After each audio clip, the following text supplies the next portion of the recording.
Welcome. I hope you are having a wonderful night. Tonight, I will be telling some terrifyingly scary stories. Make sure to leave your feedback on the comments so I can make this the best experience for you.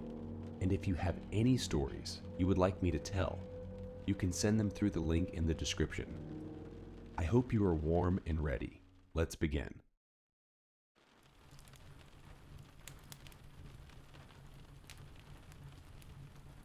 So, for context, my house is right beside these woods. You know, a small patch of woods, maybe a mile by a mile. It's usually a peaceful place. But, man, one night a few weeks ago, things got really freaky. It was one of those rare nights when my parents and I were all off together, so we decided to hang out on our patio. My folks were having their beers, and I was just chilling outside, scrolling through my phone.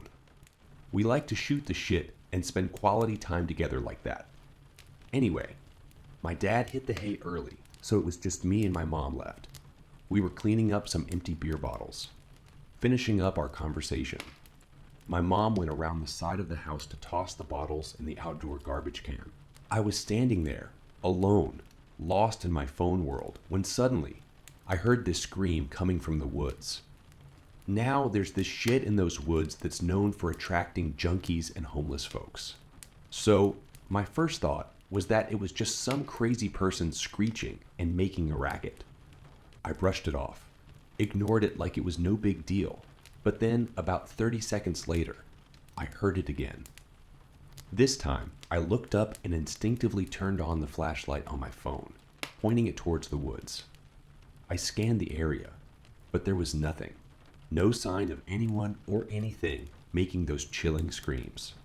Just when I thought I could relax, my mom returned from throwing away the bottles. She must have seen the terror on my face and asked me what was wrong. I started to explain, but right in the middle of my sentence, it happened again. The scream pierced through the night, but this time it was a girl's voice. She was screaming for help, desperately pleading for someone to come to her aid. My mom and I, we've always believed in and taken every possible measure to avoid encounters with skinwalkers. So, without wasting a second, we gathered our things in a hurry, ready to bolt inside. As I turned my back towards the woods, that same haunting voice, called out to me, "Hey, come here." It felt like it was right next to me, like it was just a couple of feet away. I swear, I nearly lost control of my bodily functions right then and there. I pushed my mom towards the door, urging her to get inside, and I sprinted right after her, rushing into the house as fast as my legs could carry me. I slammed that door shut like my life depended on it. I've never closed a damn door that quickly in my entire existence. Let me tell you, that was one of the scariest moments of my life. The fear was real, coursing through my veins like a fiery surge. And hey, by the way, this is my first ever Reddit post, so forgive me if the formatting's a little off. I just had to share this chilling story with someone. One of my first jobs was an after-hours janitor at Walmart. I worked from 9:30 p.m. to 6:00 a.m. until the manager arrived. Usually, there were 2 others working with me, but the team composition varied. Some nights, I had to work alone. The warehouse downstairs always gave me a creepy feeling. It was the same size as the actual Walmart, and we had to go down there to get soap for the machine used to wash the floors. We rarely needed to go down there, since there were usually a few bottles left out for us. One night, I was alone and had run out of floor cleaner. I had to go down to the warehouse to get some soap. It was already eerie down there, with dim lighting. It was around 2 a.m., so I still had a significant amount of time left on my shift. As I was grabbing the soap, I heard echoing footsteps. I knew I was the only one there. I walked out of the aisle to see a man in his mid-20s. I yelled at him, trembling, asking who he was. He introduced himself as Josh, and explained that it was his first night on the job. He had been instructed to find another worker for assistance, and was told that the warehouse was where we got soap and where the break room was located, though I was creeped out. He seemed genuine. He knew the manager's name and answered all my questions. We started working together, and everything seemed fine. At 5, Josh took an hour-long break, perhaps to leave work early. He told me he would see me the next night. When the clock struck 6, my manager arrived. I asked him why he hadn't informed me about Josh, but he appeared confused. "The new night worker," he said. What he told me sent chills down my spine. "There is no new night employee. You were working alone tonight. Was someone else here with you?" A police report was filed, but as far as I know, nothing significant came up. I quit the job the next day and never returned to that Walmart again. This is a relatively old story that my dad has told me a few times over the years. But with Halloween coming up, it's been on my mind again. I myself have never been able to witness the house, but the description I've been given by multiple men, 20, something years after seeing it, gave me a very vivid mental image. To begin, I would like to mention that my father is a highly religious man, a preacher's son, and does not believe in ghosts or anything paranormal in the slightest. Nothing seems to spook him either, but he still swears up and down that he felt something unnatural that scared the shit out of him. Even just from mentioning the story to me on the rare occasion that he would bring it up. Back in the late 80s, he and a few friends would regularly hike over the Waterfall Creek bed behind our farm and follow the trails until they eventually met the frontage road off the interstate. Well, one night they decided to take a different route to go around the backside of another farmer's land, mostly to see the animals because they owned emus and other large pets that weren't common in the local area.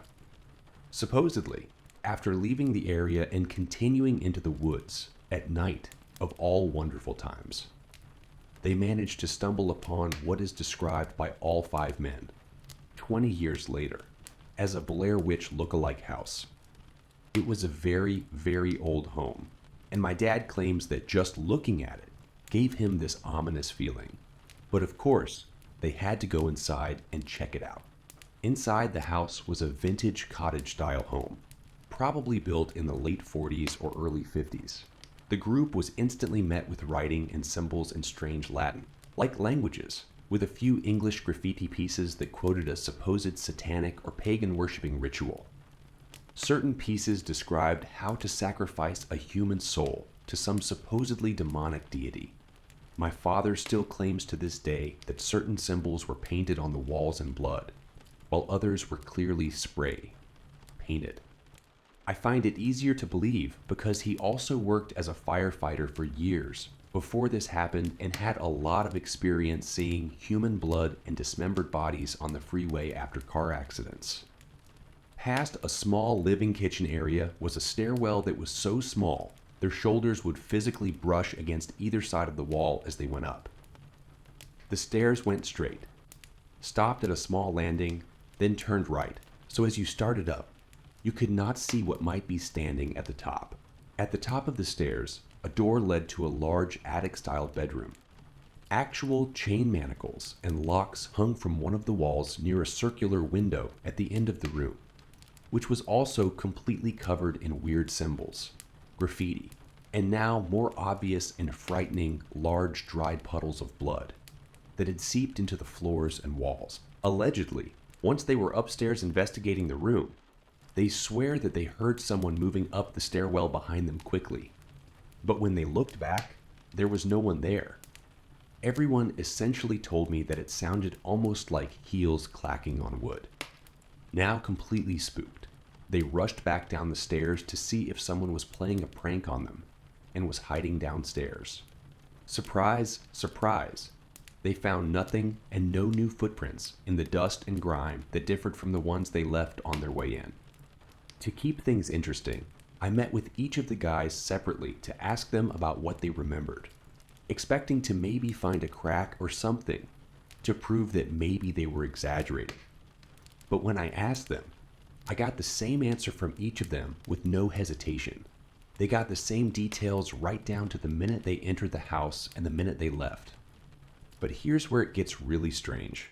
They left the house and, for some unknown reason, decided to try walking back from a different route, using a compass to approach from the east instead of the south. They did this test more than 10 times that night, walking from every possible route or direction.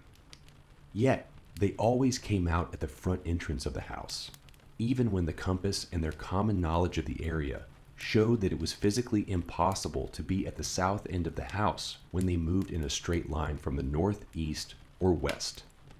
There probably is some scientific explanation for it, but I haven't found one yet.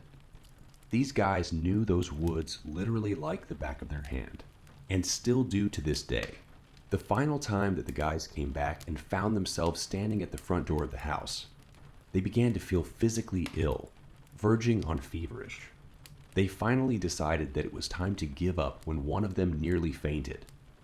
As they turned to leave, the man who nearly fainted turned, looked up, and pointed at the circular window at the front of the house on the second story. Everyone looked and immediately saw a tall female figure hunched over, standing in the window, watching them. They saw no features on her face other than two large, dark-colored eyes. She sort of shuffled in place slightly before turning and walking away, as if she were heading to the stairs at the end of the room. At the sight of the figure actually moving, they all took off, running through the woods, ending up on the side of the interstate about 3 miles from my dad's house, where they originally started from. They eventually made it back to my dad's place, though they claimed that they felt as if someone were following them the entire way. My dad's cousin got up to get some water from the kitchen, only to announce that he swore he saw the same figure standing outside of the kitchen window near the edge of the woods, close to the woodshed. Thankfully, nothing ever came from the experience other than a collective state of absolute terror when the subject is brought up. They wrote off what my dad's cousin saw as paranoia or pareidolia, though 5 years later, they decided to return to see if the house was still standing. Miraculously, it had fallen in on itself and was nothing more than a pile of rubble, and they never went back. I always joked with my dad and would ask him what he would do if he went back and found the house standing the same way it had back then, trying to give him a reason to let me go and see the place for myself. But with trespassing laws being far more prevalent in today's times, it would be nearly impossible without either getting shot or going to jail, as it was not on our property. I don't know. It always gives me the creeps thinking about it, but I never considered the story to be true until I did this little mock interview with all of the guys. And when I say that these grown men are scared to death by this story, I mean it. Seeing them get physically worked up and frightened by just telling the story really caused me to be less of a skeptic.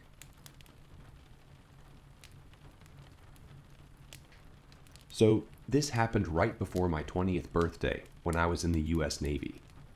I was stationed at a Navy school in South Carolina for the entirety of my enlistment, close to Charleston, but not actually in the city. It wasn't uncommon for people with cars to drive into the city, and everyone was friends with someone who had a car. My class leader, whom I'll refer to as P, and I were really close. But there was this New Yorker named T, whom I didn't much like. However, T had a car, so we ended up doing a lot of things together. One night, after all three of us had bombed an important test, I convinced them to go for ice cream. We decided on this little mom, and pop shop on the far side of Charleston and piled into T's truck. After we had gotten our ice cream, P went to start giving to directions. T couldn't find his way out of a shoebox, but T insisted he knew a shortcut and that we should just enjoy the ride. We didn't have anything early the next day, so I figured, F it. This'll probably be a funny story later when D gets us lost. We ended up driving for at least twice as long as it would have taken to get back to base. But T kept promising we were almost there. Meanwhile, we hadn't seen a building in at least 10 miles. And the road was so dark I felt like I was staring into the abyss. T mentioned that he had to pee, so P and I told him to just pull over and take a leak. The road was lined with forest, so he had options to save his dignity, but he insisted on pulling all the way off the road. T found a dirt road and turned down it, and P and I looked at each other and both said he needed to stop. P and I were both from the South, while T grew up mostly in Nice, so we both knew how real shoot first, ask questions later can be. But T kept saying he was just going a little further through the trees. I was thinking about how we were going to get shot, because I wanted ice cream when we broke through the tree line. About 20 yards in front of us was a big bonfire that was bright compared to the light from the new moon. Immediately, my stomach dropped and P and I both started screaming at T to turn around. That's when we noticed the figures around the fire and those closing in around us. T was frozen in the driver's seat, so I reached into the front and put the truck in reverse while hitting him repeatedly on the shoulder. Slowly turned around to check behind him to back up, only to freeze again.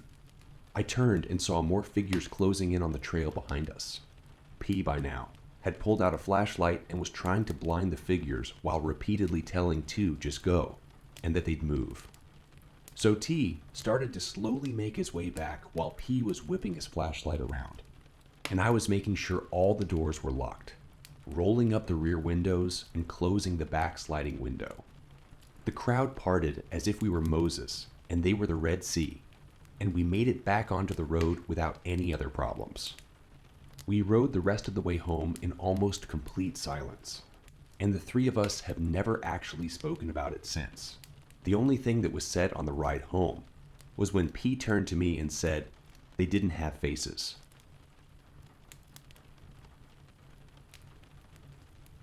Most of my life, I lived in a community, but recently I moved to a more rural area.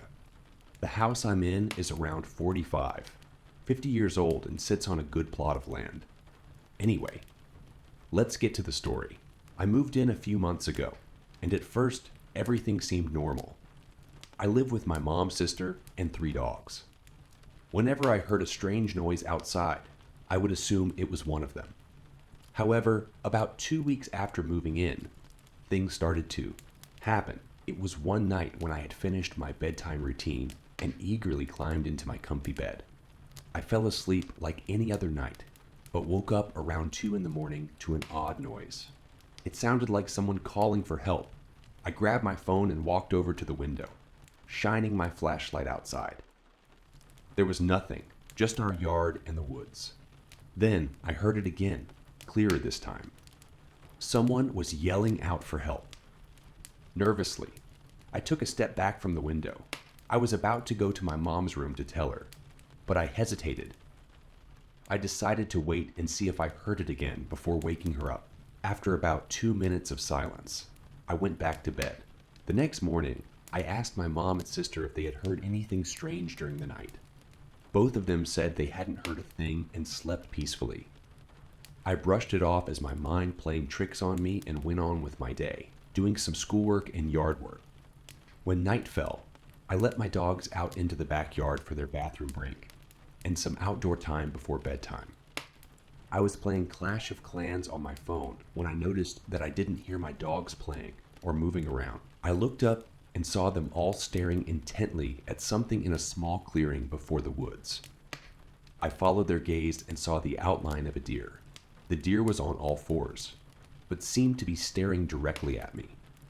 I called for my dogs to come inside, but they didn't budge. I kept yelling and calling their names until my mom came outside to ask what the problem was. I told her to look in the direction of the deer, but there was nothing there. The dogs were still fixated on something unseen, so I hurriedly pulled them inside and locked the door.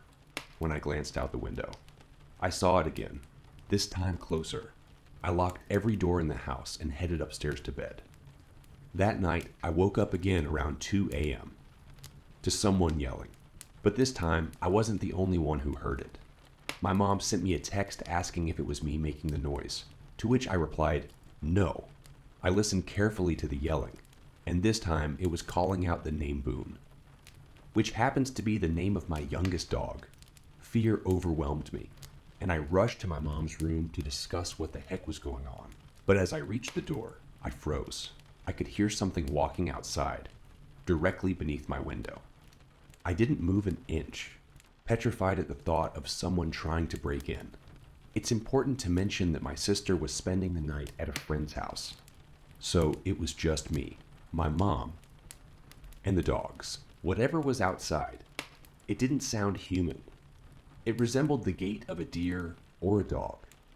Since my dog slept in my mom's room, I assumed it must be the strange deer I had seen earlier. Then, something unimaginable happened.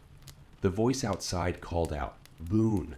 It was a sound like nothing I'd ever heard before, sending shivers down my spine. Without thinking, I rushed to my mom's window, flung it open, and shouted, "Fuck off." "Fuck off, asshole." The moment the words left my mouth, I regretted my impulsive outburst. I quickly retreated, shutting the window tightly. To my horror, heavy footsteps immediately thundered from my side of the house to my mom's side. The sound of scratching against the walls on the first floor echoed through the house. It was as if this mysterious creature was trying to find a way in. The fear intensified, but the arrival of police sirens pierced through the night, causing the creature to bolt into the woods. Trembling with fear, I glanced out the window one last time and saw the unthinkable, a deer standing upright on its hind legs, watching me before vanishing into the darkness. After the police arrived, we walked around the house, discovering footprints, scratch marks on the wood and windows, and even a piece of an antler. The police took our statements and assured us they would investigate further. However, the nights have not brought any respite. I still hear the unsettling calls and noises, a constant reminder of the bizarre presence that lingers. It's a mystery that has left me searching for answers and longing for a rational explanation. If anyone reading this can help me make sense of what I've experienced, your insights would be greatly appreciated.